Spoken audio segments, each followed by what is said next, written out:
పాఠశాల గ్రామ ఉపాధ్యాయులకి, అలాగే మన గ్రామ పెద్దలకి, అలాగే మన అంగన్వాడీ టీచర్స్కి, మన సచివాలయ సిబ్బందికి అందరికీ కూడా నా హృదయపూర్వక నమస్కారాలు.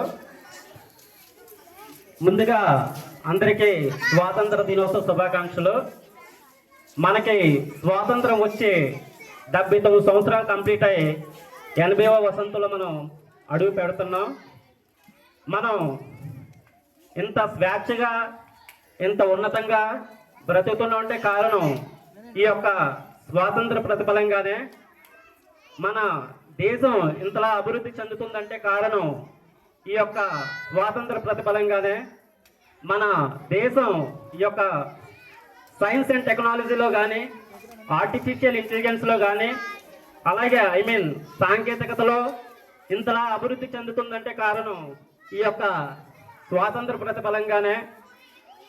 మన దేశానికి స్వాతంత్రం రాకముందు బ్రిటిష్ వాళ్ళు మనం పండించేటువంటి ప్రతి పంట పైన కూడా అనేక పన్నులు విధించేవాళ్ళు. అలాగే మన కట్టుబాటుల పైన, మన సంస్కృతి సంప్రదాయాలపైన అనేక ఆంక్షలు విధించేవాళ్ళు.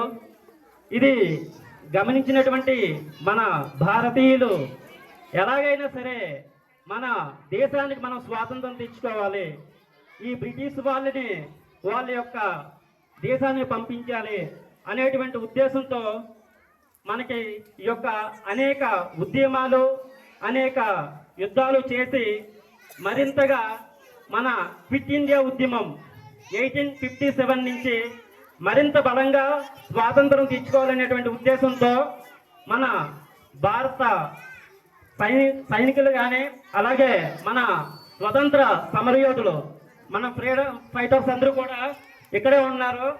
సుభాష్ చంద్రబోస్ గారు కానీ, లాల్ బహదూర్ శాస్త్రి గారు కానీ, మహాత్మా గాంధీజీ గారు కానీ, అలాగే అల్లూరు సీతారామరాజు గారు కానీ, అలాగే దుర్గాబాయి దేశముఖ్ గారు కానీ, ఇలాంటి మహనీయులు ఎందరో మన స్వాతంత్ర పోరాటంలో పాల్గొని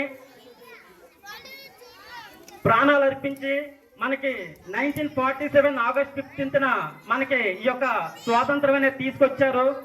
ఈ యొక్క స్వాతంత్ర ఫలితంగానే మనం ఇంత ఉన్నతంగా మనం బ్రతుకుతున్నాం, మనం ఇంత స్వేచ్ఛగా ఉంటున్నాం. అలాగే మన ఈ భారత జాతీయ జెండాని రూపొందించింది మన తెలుగువారైనటువంటి పింగళ వెంకయ్య గారు. ఈ యొక్క భారత జాతీయ జెండాను రూపొందించారు.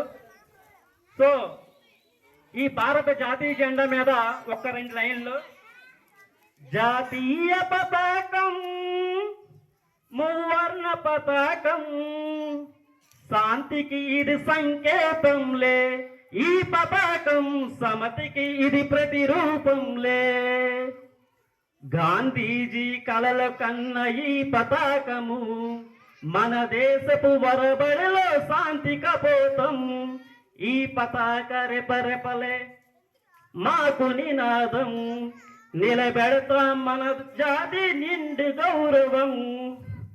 ఇలాంటి ఎందరో మహనీయులు ఈ యొక్క స్వతంత్ర పోరాటంలో పాల్గొని ఈ యొక్క స్వతంత్ర సమరంలో అసూలు బాసిన అమరమూర్తులకి ఇదే నా ఘననివ్వాలి.